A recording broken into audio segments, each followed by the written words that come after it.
हाय sharks. आज से 18 साल पहले जब मुझे ब्रा की ज़रूरत महसूस हुई, मैंने अपनी मम्मी को बताया। वो मुझे एक लोकल दुकान पे लेके गई और वहाँ पे भैया ने जो एक ब्रा निकाल के दी, मैंने चुपचाप पहन भी ली। थोड़ी चुभी भी और अनकंफर्टेबल फील हुआ और शायद फिटिंग में भी गड़बड़ थी। जब मम्मी से और ऑप्शंस मांगे, उन्होंने कहा बेटा अब जो है यही है, पहन लो। वहाँ से लगी एक आग कि मुझे लॉन्ड्री इंडस्ट्री में कुछ करना है और वहीं से शुरुआत होती है हमारी ब्रांड इरोटिश की। Hi, I'm Ayushi and I'm Anushka and we are the founders of Erotish। और हम आगरा से आते हैं। मैं हमेशा से एक प्लस साइज लड़की रही हूँ। अब प्लस साइज होने का मतलब ये तो नहीं होता ना कि मुझे स्विमवेयर पहनने का शौक नहीं है। सच पूछो तो हर लड़की की चाह है, चाहे वो एक्सेप्ट करे ना करे, कि वो अपने आप को एक अट्रैक्टिव स्विमवेयर में देखना चाहती है कि नहीं विनीता? Absolutely। आप ये सोचिए ना कि एक स्विमवेयर मिलना कितना मुश्किल हो जाता है कभी कभार, स्पेशली हम जैसे लोगों के लिए। तभी हमने आयुषी की एक्सपर्टीज को लेकर स्विमवेयर की एक ऐसी रेंज डेवलप करी है जो इंडियन वुमेन की कर्वेशियस बॉडी को ना ही सिर्फ सपोर्ट भी दे, साथ ही साथ अट्रैक्टिव भी फील कराए। अब जैसे हर एक आयुषी के लिए एक अनुष्का है, वैसे लॉन्जरी के लिए बना नाइटवेयर और स्विमवेयर के लिए बनाई हमने हमारी बीचवेयर कैटेगरी। लॉन्जरी और स्विमवेयर एक लड़की के लिए बहुत पर्सनल प्रोडक्ट्स होते हैं और इरोटिश के द्वारा हमारा विजन है उन्हें एम्पावर और लिबरेट फील कराना और हर लड़की की स्ट्रेंथ को सेलिब्रेट करना, रिगार्डलेस वो कहीं से भी आई हो। आज तक हमने इरोटिश के जरिए 1 लाख लड़कियों को बोल्ड एंड ब्यूटीफुल फील कराया है। इसलिए आज हमारा आस्क है 75 lakhs for 3% equity. So sharks, are you fearless enough to be erotish?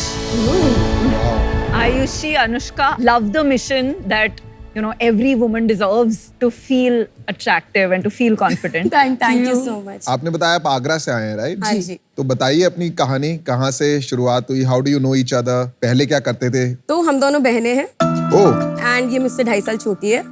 मैंने अपनी निफ्ट की पढ़ाई करने के बाद 1 साल एक नाइटवेयर डिजाइनर के अंदर प्रोडक्शन मैनेजर की जॉब करी थी। उसके बाद हम लोगों ने इरोटिश के लिए प्लानिंग स्टार्ट करी। आपको पहले से ही पता था कि you have to become an entrepreneur? To be true, 10th class से मुझे मालूम था मुझे लॉन्ड्री डिजाइनिंग में कुछ करना है। अरे और इंडिया में कोई लॉन्ड्री का कोर्स नहीं था, तो मैं एक टेक्निकल कोर्स के लिए गई जो एक निटवेयर डिजाइनिंग का कोर्स है। इट्स अ फैब्रिक जिससे लॉन्ड्री बनती है। फिर मैंने सर्टिफिकेशन कोर्स किया लॉन्ड्री के अंदर लंदन से एंड हमने फिर वहां से अपनी कंपनी की स्टार्टिंग करी और 2019 में हमने इरोटिश को आजियो के थ्रू लॉन्च किया। 2019 के दिसंबर में मिंत्रा पे लॉन्च हुआ Erotish. We have started our factory in Noida at that point of. सीधा आपने फैक्ट्री लगा दी? स्मॉल यूनिट था हमारा, वहाँ से हमारा मैनेजमेंट भी काम करता था, थोड़े से टेलर्स थे और उस यूनिट से हमने सारा प्रोडक्शन क्रिएट किया था अपने आजियो पे लॉन्च करने के लिए। तो आपको सीड कैपिटल कहाँ से मिला? इनिशियली कैपिटल हमें हमारे फादर ने प्रोवाइड किया है। उनका भी सिमिलर बिजनेस है? नहीं, हमारे फादर कंस्ट्रक्शन और फाइनेंशियल कंसल्टेंसी के अंदर। चलिए बहुत अच्छे, फादर से फंडिंग मिल गई शुरू में, तो आधा काम तो वही हो गया। थोड़े से पापड़ भी बेलने पड़े। अच्छा। क्योंकि कैटेगरी थोड़ी सी ऐसी थी कि एक्सप्लेन करने में काफी वक्त लगा था। अच्छा, डैड को इतनी जल्दी समझ में नहीं आया? समझ काफी कुछ आ गया था, लेकिन एक सोसाइटी का टैबू ब्रेक करना अपने आप में बहुत बड़ी बात होती है। हाँ सही बात है। आपने मेहंदी लगाई है? मेरी 10 दिन में शादी है। 24 तारीख से फंक्शंस चालू है। हमने एक फंक्शन शिफ्ट किया आज के चक्कर में। कल पूजा थी। और आप यहाँ आ गए? Sir priority sir. प्रायोरिटी? मतलब ये मौका नहीं मिलेगा, शादी कर लूंगी। आप टीवी पे कह रहे हो प्रायोरिटी, हस्बैंड सुन रहा है? हस्बैंड तो बहुत खुश है, सेलिब्रिटी से शादी हो रही है उसकी। Good luck, congratulations. Thank you. आप अपना ब्रांड का नाम आपने इरोटिश क्यों रखा? So basically the name erotish पहली बात तो एक किसी डिक्शनरी में है नहीं, ये हमने खुद बनाया है। It is split into 2 directions, which is stylized erotica. It is about celebrating the women for who they are. लेकिन इसमें थोड़ी प्रॉब्लम नहीं आ रही है? मुझे तो थोड़ा खटक रहा है। इरोटिश जब नाम रखते हैं वो एक अलग दिशा में चला जाता है, because erotica is meant to eroticise. And सालों से बोलते हैं लोग लॉन्जरी मतलब इरोटिक, तो बात नहीं कर सकते, टैबू, राइट? आप उसको फोर फ्रंट पे ला रही है, एम्पावरिंग बना रही है, तो आपने इरोटिश नाम, it doesn't fit with that. Lingerie का सबसे बड़ा डेफिनेशन जो इंडिया में गलत है कि लॉन्जरे आप किसी और के लिए पहनते हो, वही तो बात। बट मीनिंग है लॉन्जरे आप अपने लिए पहनते हो। That is what you change it. You are fearless because you are Erotish. Aayushi, Anushka, that is exactly the point we are making, कि अगर वो बात है, अगर खुद के लिए पहन रहे हो तो शायद उसका नाम इरोटिश नहीं होना चाहिए। Let's move on. Okay. Also social media पे, इंस्टाग्राम, फेसबुक, ये सब पे जब आप एडवर्टाइजिंग करने जाएंगी तो टर्म लाइक इरोटिश ये बार बार उनके एल्गोरिथम में प्रॉब्लमेटिक हो जाता है। ये आपके लिए शायद एक प्रैक्टिकल प्रॉब्लम हो सकती है। Exactly आपका proposition क्या है? Is it lingerie? Is it beachwear plus lingerie? Or is it plus size plus beachwear plus lingerie? First of all there is the lingerie category जिसके अंदर ब्राज एंड पैंटीज आती हैं। Then secondly this is the swimwear category. Swimwear category में हमारे swimming costumes आते हैं and हमारा बीच where आता है। सब में आप प्लस साइज भी करते हैं, हम majorly swimwear and beach wear के अंदर प्लस साइज करते हैं। Not in lingerie. Not in मेरा ये मानना है कि किसी भी एंटरप्रेन्योर का ना एक पर्सनल ड्राइव बहुत जरूरी है कंपनी के अंदर। स्पेशली इंडियन वुमेन की जो कर्वेशियस बॉडी होती है ना, उसको सपोर्ट देते हुए एक अच्छा डिजाइन और अट्रैक्टिव डिजाइन प्रिपेयर करना जो बॉडी को ढके ना, वो अपने आप में एक चैलेंज है जिसको हम टैकल करना चाहते हैं। कभी कभी क्या होता है ना, हम एक चीज करते हैं because we are passionate about it, लेकिन उससे जो आपकी परसेप्शन होती है मार्केट में वो कहीं ना कहीं कंफ्यूज हो जाती है। पीपल स्टार्ट सेइंग ये प्लस साइज के लिए है, रेगुलर के लिए जाना हो तो यहाँ जाइए। तो वो आप जरा केयरफुल रहिएगा एज यू मूव फॉरवर्ड। तो अभी क्या स्केल है बिजनेस का? हमने लास्ट ईयर की क्लोजिंग अपनी 22-23 की 3.8 करोड़ पे करी है। Wow. Second year was 2.5 crore, first year was 1.6 crore. अभी तक हम लोग 2.8 करोड़ कर चुके हैं। We are aiming to close this year eight 4.6 crore. It's a growth of 50% year on year. इसके और भी ब्रांड्स तो होंगे ना, ऑलरेडी है? डेफिनेटली है। मतलब आपका यूएसपी क्या है? हमारे जितने भी आप प्रोडक्ट्स यहाँ पे आज देखेंगे, उनकी जो डिजाइन थ्योरी है, the prints and the stylising of it, हम चाहते हैं कि everybody should feel the fun self of them. तो आपका मेन यूएसपी डिजाइन्स है जो अभी समझ आ। Designs, yes. और भी कुछ डिजाइन्स देख सकते हैं कहीं? So this is the website. This is the latest collection by the name of Beach but ये तो Cuts. बड़ा सिंपल है, इट्स नॉट डिजाइन, प्रिंट तो कुछ नहीं है उसमें। हाँ, but it's elegant, it's nice. As I said, एक ब्रांड विजन, एक ब्रांड आइडेंटिटी, प्लस हमारे कोकी प्रिंट्स होते हैं, the colours and the design, पूरी थ्योरी को कंबाइन करके वी हैव मेड। एंड हमारा क्योंकि मेजर शेयर मार्केट प्लेस का है, बिकॉज इतनी नीश कैटेगरी थी, किसी कस्टमर को अपनी D2C पे लाना was a tough task for us. तो स्टार्टिंग में हम अपने लिए जहां हमारा कस्टमर था, हम वहां गए। कस्टमर को तो मोस्टली जो बिकता होगा वो प्लेन कलर्स ही बिकते होंगे ना? सिंपल। सरप्राइजिंगली नो, हम अभी तक अपनी जो रेंज थी वो मेजरली प्रिंट्स के अंदर खेल रहे थे, but this collection for the first time we have launched the This one. Solids. Got it. आपके सॉलिड्स काफी फैशनेबल है। I feel that you know but ये प्रिंट में see that colour, that mannequin ने जो पिंक पहना है and that royal blue, ऐसे कलर्स मतलब स्टैंड आउट कलर्स तो हैं ही। कोई बाइफर्केशन है सॉलिड्स वर्सेस आपके प्रिंट्स का? कितना मतलब सेल में कंट्रीब्यूशन है? फॉर द लास्ट सीजन हम लोगों ने 60% सॉलिड्स बेचे हैं, 40% प्रिंट बेचे हैं, वही तो मैं आपको कह रहा था कि सॉलिड्स की ज्यादा मार्केट है ना आपकी। क्योंकि कस्टमर की रिक्वायरमेंट भी वही तो तो है। मैं आपको कह रहा था, जब मैं कह रहा था आपसे कि आपने बोला अमेज़न में हम जब बेचते हैं मार्केट प्लेसेस में, मैं बोल रहा था सॉलिड ज्यादा बिकते होंगे, आपने बोला नहीं। प्रॉब्लम क्या आ रहा है ना, आप अपना यूएसपी नहीं समझा पा रहे हैं।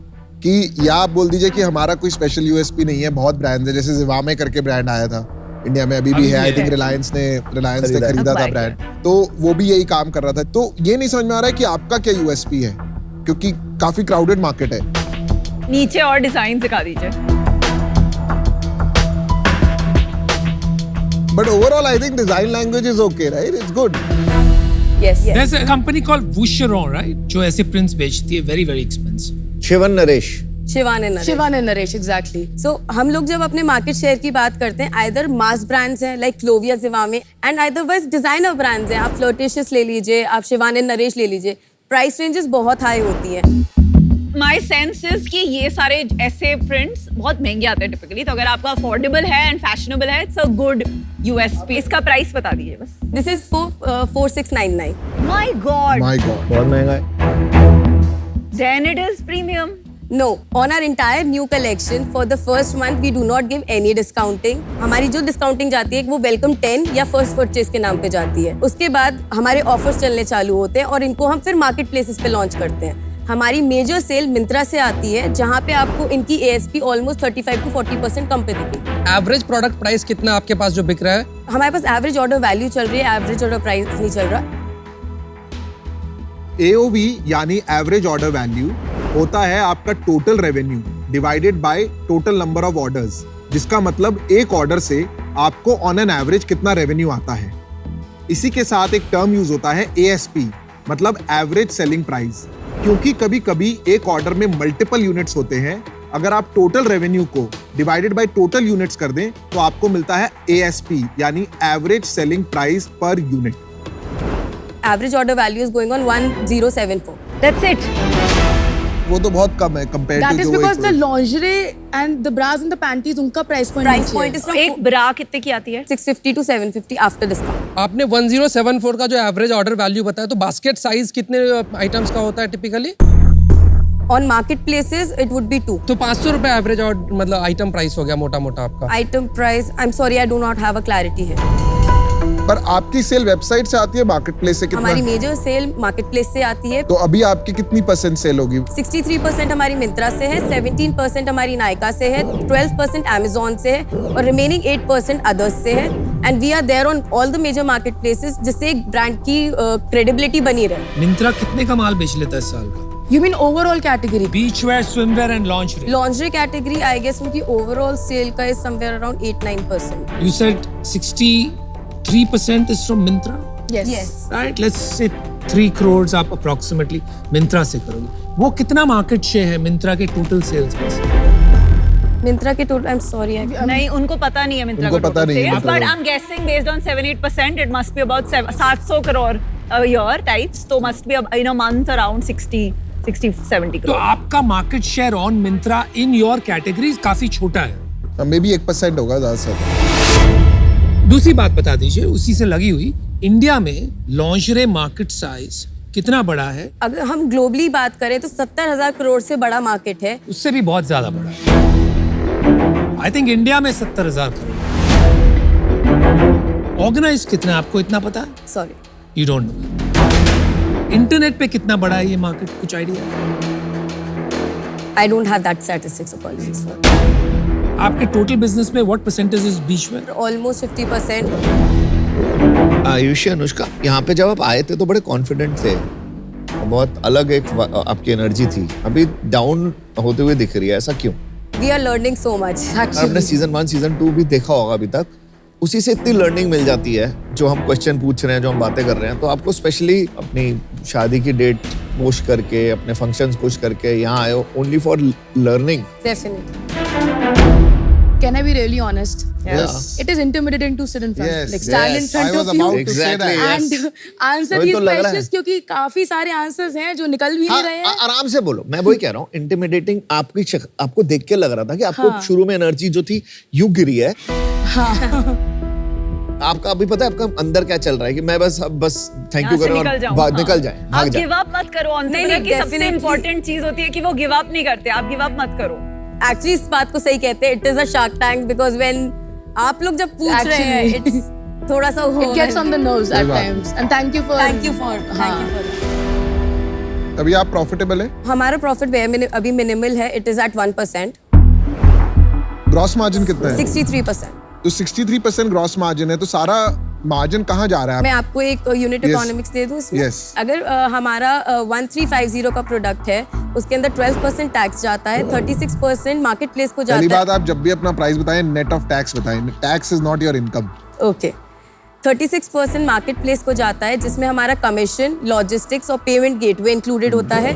30% हमारा कॉस्ट ऑफ प्रोडक्ट रहता है, 9% हमारी एडमिन कॉस्ट रहती है, 3% हमारी मार्केटिंग कॉस्ट रहती है और 10% हमारा एनपी रहता है। मार्केटिंग तो मार्केट प्लेस को ही गया। हाँ, ये मार्केट प्लेस को गया। Almost 40% goes to the market place. तो एक्चुअली 63 में से 40 तो यहीं चला गया ना, तो आपके पास 23% बच रहा है। तो नाउ यू नीड स्केल, आपको स्केल चाहिए to make it profitable. Why have you come here for investment?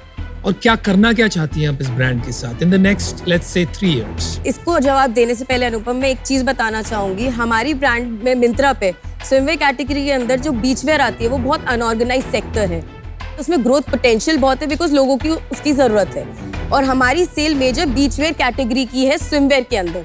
जब आपने बोला ग्रोथ पोटेंशियल बहुत है, वो नंबर्स में बहुत स्ट्रांगली शो नहीं हो रहा है कहीं ना कहीं, राइट? तो इसका मतलब इनफ इंटरेस्टेड बायर्स ही नहीं है प्रोडक्ट के ना, अदरवाइज तो बढ़ जाना चाहिए था ना। So as Aishi mentioned कि it is a unorganized category, अगर हम मिंत्रा पर भी जाते हैं तो बीचवेयर एज अ कैटेगरी आपको अलग से नहीं मिलेगा, जो आपके टैबलॉइड्स होते हैं उसके अंदर। ये पूरा का पूरा जो सेक्शन है ये स्विमवेयर के अंदर ही आता है। तो अगर कोई कस्टमर फॉर एग्जाम्पल स्विमवेयर के ऊपर कुछ पहनने के लिए ढूंढ रहा है, वो टाइप करेगा वेस्टर्न ड्रेस और समथिंग, वो वेस्टर्न में से बाय कर लेगा because of an unorganised part इसका जो है, और अगर उसमें प्रॉपर कैटेगराइजेशन हम करें या प्रॉपर अवेयरनेस प्रोवाइड करें, डेफिनेटली इस प्रोडक्ट की डिमांड है। पर इंडिया में बीच पे सनबेदिंग का कॉन्सेप्ट ही नहीं है, तो बीच वेयर इंडिया में बड़ा मार्केट हो ही नहीं सकता है ना। बट आप बीच वेयर सनबेदिंग के लिए नहीं पहनते हो। That's right. अगर आप अपनी ट्रॉपिकल वेकेशन पे हो, आप किसी शैक That's पे right. जा रहे हो, आप कहीं जा रहे हो, आप वेस्टर्न वेयर नहीं आप पहनोगे, जीन्स नहीं पहनना चाहोगे। आप ऐसे garments पहनोगे। That's right. Beachwear is not bikinis. Bikinis use होते हैं tan के लिए.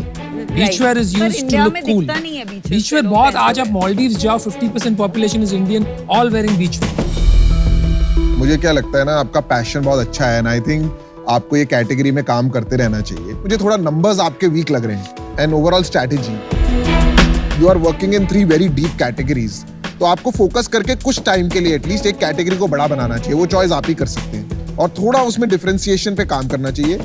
और दूसरा, मैं आपको एडवाइस दूंगा, ये नॉन प्रॉफिटेबल जो बिजनेस है ना, अभी बिकॉज आप खाली मार्केट प्लेस पे चला रहे हैं, समथिंग इज रॉन्ग। या तो आपको मार्केट प्लेस पे जाके रीनेगोशिएट करना चाहिए।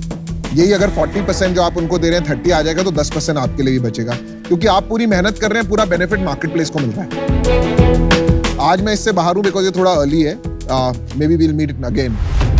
I think in terms of positioning and strategy, मुझे पूरी तरह नहीं समझ में आ रहा है, ना ही मुझे आपका ब्रांड नेम और कहाँ आप इसको ले जा रही हैं, वो बात पूरी तरह से समझ में आ रही है। Well done on building a good business, but today I have to be out. One piece of advice: every business does not have to become VC fund.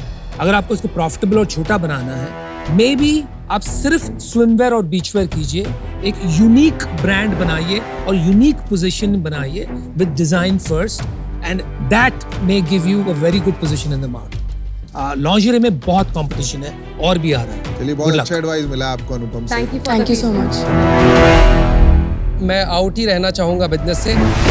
ये सिग्निफिकेंटली ग्रो होता हुआ बिजनेस नहीं दिख रहा है, तो पर्सनली शायद एक अच्छा बिजनेस बन सकता है। इन्वेस्टेबल बिजनेस नहीं दिख रहा है। ये 4 करोड़ का नंबर 400 करोड़ जाता हुआ अभी मुझे इतना इविडेंटली नहीं दिख रहा है, तो इसी कारण से मैं आउट होना चाहता हूँ। मुझे लगता है आप ऑनलाइन मार्केट लॉन्जरे का आज भी काफी छोटा है, इट्स लेस देन 10%। ऑफलाइन बहुत बड़ा है, पर आप ऑफलाइन कभी कर नहीं पाएंगी, क्योंकि आपकी जो प्राइसिंग है वो बहुत कंफ्यूज्ड है। अगर आप परपेचुअली 35 to 40% डिस्काउंट पे बेचती हैं, ऑफलाइन आपको रिटेलर्स पार्टनर करेंगे ही नहीं, क्योंकि उनको समझ ही नहीं आएगा कि ये क्या इसकी एग्जैक्ट प्राइसिंग है। प्लस आपकी रेंजेस अलग अलग प्राइस बैंड में है, तो आप मॉल में दुकान खोलेंगे कि जनरल ट्रेड। तो आई थिंक आज आपका जो pricing and brand strategy name मुझे काफी कंफ्यूज लगा, तो इसमें मैं आज आपकी मदद नहीं कर पाऊंगी।